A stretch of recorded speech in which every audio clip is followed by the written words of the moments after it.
run over 1,351 meters. على مسافة 1351 مترا. Worth $2 million. بجائزة وقدرها $2 مليون. The Turf Sprint. كأس 1351 للسرعة. So it's time for the first big race on turf. We've had a handicap earlier on, but this is a grade 2, the 1351 sprint. And that unusual distance is because it was in 1351 when the Kingdom of Saudi Arabia was formed by the unification of all of the various provinces to that point. And that's a nice touch to the unique distance here. Number 1 is Aguri, Christophe Lemaire, riding the Japanese challenger. 2 is Anaf, Rossa Ryan for UK trainer Mick Appleby. Number 3, Art Power, another UK horse. David Allen on the grey for Tim Easterby. 4, last year's winner, Bathrat Leon. Will it be 3 on the night for Japan, Ryusi Sakai? 5 is Byline, Gerard Mosse representing Bahrain. And 6, the local runner Cold Front for Ricardo Pereira. Number 7 is Dr. Zempf, the mount of Luis Saez. 8 is Jumby, another UK runner with Christophe Soumi on aboard. 9 is King Gold, Stéphane Pasquier representing France. The UAE with William Buick on Mysterious Night for Godolphin with the big white face.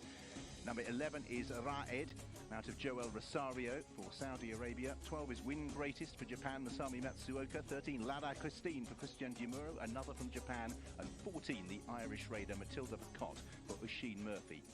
That rounds off the lineup then for this Group 2 sprint. It's run over 1,351 metres, the full extent of the back straight on the turf course. The Neom Turf Cup. Expect Bathrat Leon to be handy early. There could be a burn-up for the 1351. Fastest out, rested Stemphy and also Bathrat Leon, the Japanese pair. Is keeping up the gallop. Casacree tried to reel in the leader, but it's Bathrat Leon from Casacree who's coming again, but once again may just have been denied. Bathrat Leon is a tough nut to crack, and he showed all his customary dash from the gate. Quality international field assembled here and over from the UK. Tim Easterby represented by Art Power, who put to bed any myths that he was a Curragh specialist with his win at Ascot last time. How has he travelled over here? Yeah, he's come over really good. He's a relaxed horse. He's, you know, he looks well. His weight looks good. We're very happy with his condition and everything looks great. Obviously, when you go through his form, as I say, there's clearly standout form in Ireland at the Curragh, and obviously that Ascot win. More often than not, it's come with cut in the ground. It's a sun-baked track here, firm ground, officially good to firm. How's he going to handle it, do you think? Well, if you hear them going around, you can't hear them galloping on the grass. So it's a good sign. It sounds safe and good. What are your expectations? Oh, he'll run well. He always runs well. He's just got a high draw, which isn't ideal, you know, but it's what it is, and he's got plenty of pace. Should get the trip okay, and everything's fine. Do you want him to press forward from that high draw? I don't mind. It's just he's a very natural runner. If he jumps and he's up there, it's fine. If he jumps and they're going quick, he'll slot in. He's very uncomplicated horse. It's great to see you out here. Best of luck. Great, thank you. Thanks. And that really is a theme of this race. A lot of the talented horses, a lot of the fast horses, a lot of the leading fancies are drawn outside. Now, they've got, as Richard said, the length of the back straight to get themselves sorted out, Lafitte, but to what extent is it going to be a disadvantage? Race shape, Art Power with his speed. Great story. They said he could only win at the Curragh, right? Over a 3-year stretch, he was 4 for 5 at the Curragh, like 0 for 22, 0 for 23 everywhere else. And he couldn't win at the Group 1 level, right? He was like 0 for 15 at the Group 1 level. Wins the British Champion Sprint Stakes, his most recent effort, at 40 to 1. And now he is a little farther from home tonight.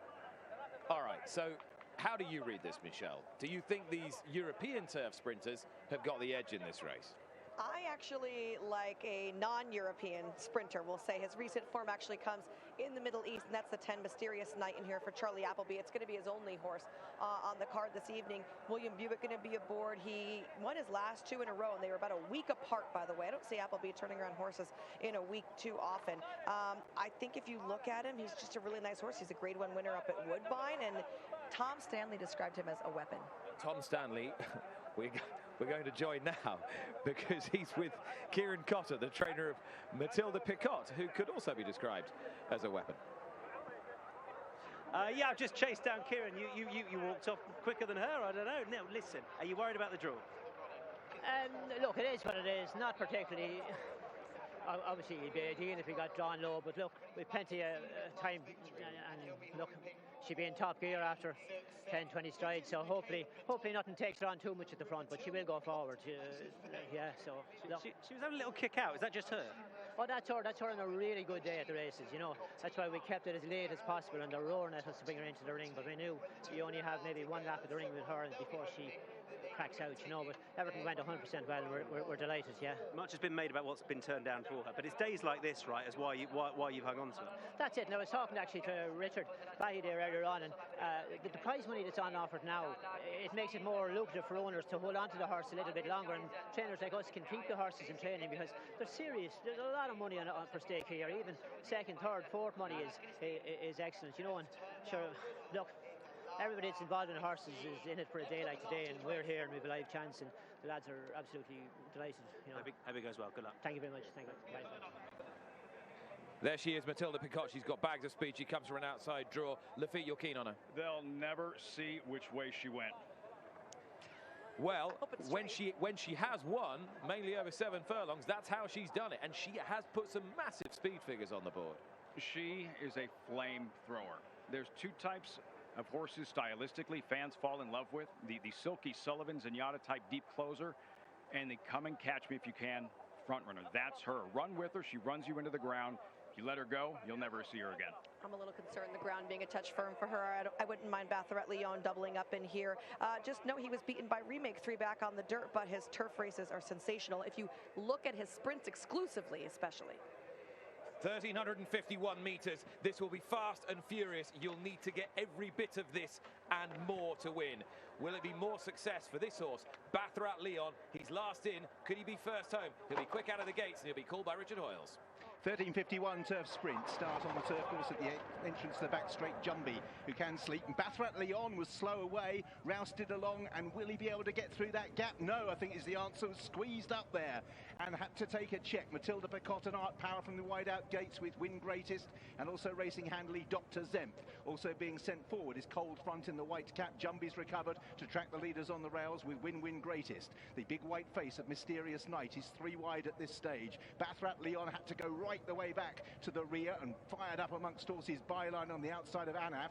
Then the grey King Cold as they take the turn, and right at the back is Raed. Matilda Picot got right over from gate 14, bags the rail from Art Power. Racing in third is Dr. Zemp in yellow and red. Cold Front comes next with Win Greatest. Jumbie waiting for a gap on the inside running rail as they make the turn. Behind these is Lala Christine, who races in the striped colours. Mysterious Night with work to do, as has Bathrat Leon, as Matilda Picot tries to kick off the front end. Win Greatest, Anaf burrowing under the rail. Behind these is Strange Straight is Lala Christine, who's making ground, and also making ground Aguri for Japan. Up the rail goes Anaf, has threaded the needle from Win Greatest as they head towards the line. It is Anaf. What a ride from Ross Orion, has got up the rail, and another international success for Mick Appleby. Anaf won it. Lala Christine rattled home for second. In third was Byline, I think. Matilda Picot couldn't last home. Win Greatest also involved in that for the places. Anaf, a dream run up the inside running rail, jumped from stall 12 and has beaten into second place Lala Christine. In third, Byline, who was pulling fiercely. Win Greatest, Matilda Picot, then Aguri, Bathrat Leon. It all went wrong at the start. A Mysterious Night put in a woeful run, just one from the tail. Anaf, famed for his strong finishes in domestic handicaps initially in England, has taken his form to another level, as is his trainer, Mick Appleby. And Ross Orion, a dream run up the inside, won the 1351 sprint. In the foothills of the San Gabriel Mountains, it was Big Evs who put Mick Appleby on the international map. Here in the desert in Saudi Arabia, it is Anaf who has continued his march around the globe. Ross Orion in the saddle. Let's join the trainer now, who's with Tom. Yeah, get used to seeing this man smiling abroad. You've another huge international race. Yeah, brilliant. I mean, Ross was giving absolute peach right from the jaw he had. Got a great run up the inside. I thought, oh, he's not going to get through there, but he did it. So, yeah, no, really good, really good. What made you come here, Mick? The money. Other than the the money. Tell it how it is. I mean, like, I thought he had a great chance. I mean, we gave him a run, prep run in the catcher stakes where he finished second, and probably were very unlucky. Then Diligent Harry's just tranked the form in the listed race at Southwell. So, I mean, that was a great run there. And Well, he was spot on for today. And when he does it like that, I mean, what a buzz that must have been. Oh, yeah. He's a good horse, very good horse. Who's Fosnick Racing? Is this the... This is the owner, Ed. This is Ed. Ed, how are you feeling? Oh, it's amazing. Fabulous trainer, fabulous horse, fabulous jockey. What an experience. This guy for an international raid all of a sudden, he's the new man, isn't he? Went to Korea a few years ago when we started it. He's amazing, brilliant. Just tell me about the buzz when he crossed the line. Still taking it all in, jumping up and down. Couldn't believe it. I couldn't believe he got to the rail. Amazing. Great stuff. Ed, delighted for you, Mick. Well done. Enjoy it. Thank you. Well, Ed has just trousered $1.25 million. Wow. Fancy that. Came for the right reasons. Oh, yes. And a daredevil ride from Ross O'Ryan, who's established himself as one of the premier British-based jockeys, born in Ireland from a wonderful racing family. His tactical acumen was seen so often on British tracks last year and now worldwide.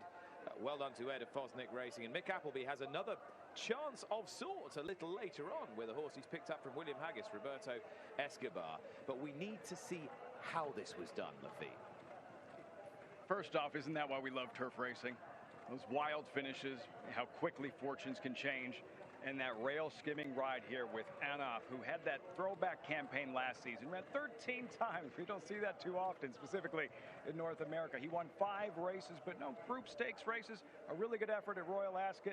Continues to improve in a big upset here in the 1351. And we saw Matilda Picot from gate 14 Every make the opportunity, lead. every opportunity. Just tired late. Collared.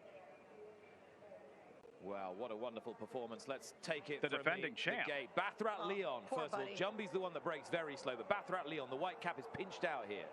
And he was going to try to make the lead even after this. I think if we saw the head on, it'd be a little bit more clear to what happened, but he was pinched out and then couldn't get on, and then he was just never happy when he was that far behind.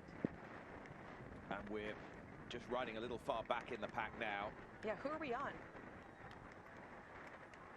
Well, we know who won. and that was Anaf, written by Ross O'Ryan. It was another ride of great guile. I promise you we will show you how it was done, but the man who can describe it to us is standing by with Ollie. Well, Mick Lux described that ride as a daredevil ride.